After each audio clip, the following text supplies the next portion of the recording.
Why is Ngāpuhi not standing up and speaking out for the high number of Ngāpuhi mokopuna who are in the care of the state? We have the biggest numbers.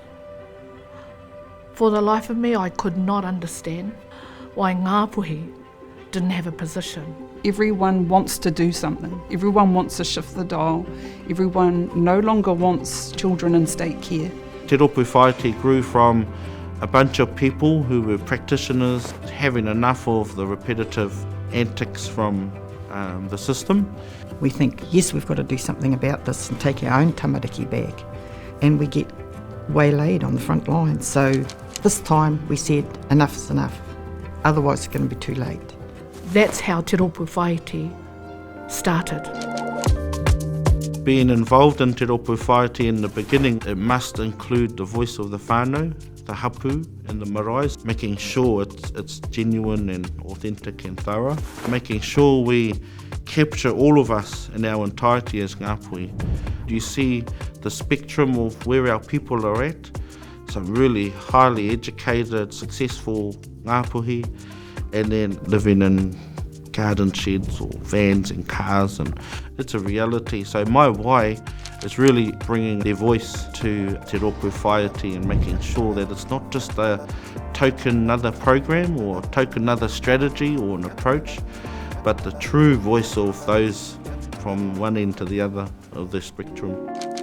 Te Roopu Whāiti has started to work together, meeting, planning, and we called Oranga Tamariki and said to them, actually, you aren't there long term for these mokopuna.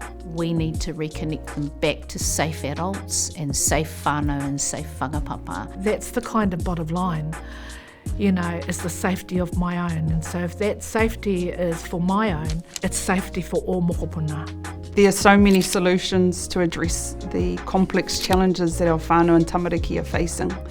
I firmly believe that the answers lie within their whakapapa and hapu. We all bring a level of expertise or experience in a certain field that completes that piece of the puzzle to ensure that they get access to quality services that can enable them to flourish. My real focus is to focus on kaimahi. It's such a hard job.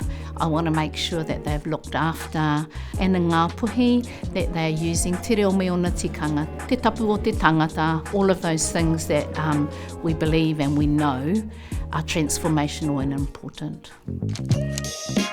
What I'm wanting to achieve by being a part of the Te Roopu, all tamariki and mokopuna that are in state care are no longer in state care. They're under the care and protection of their whānau, iwi and hapu.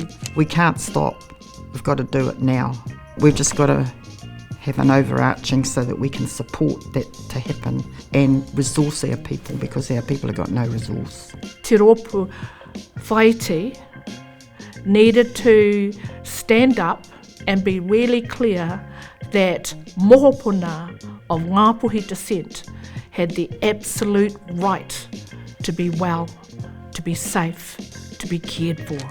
I do hope to really encourage those whānau who have the ability to step out and take care of our Ngāpuhi tamariki. This is a tono as the Rūnanga, as all of our working subsidiaries, is that please hara mai me tautoko o mātou tamariki, because it's going to require, I believe, each and every single Ngāpuhi to participate. There's a role for everybody.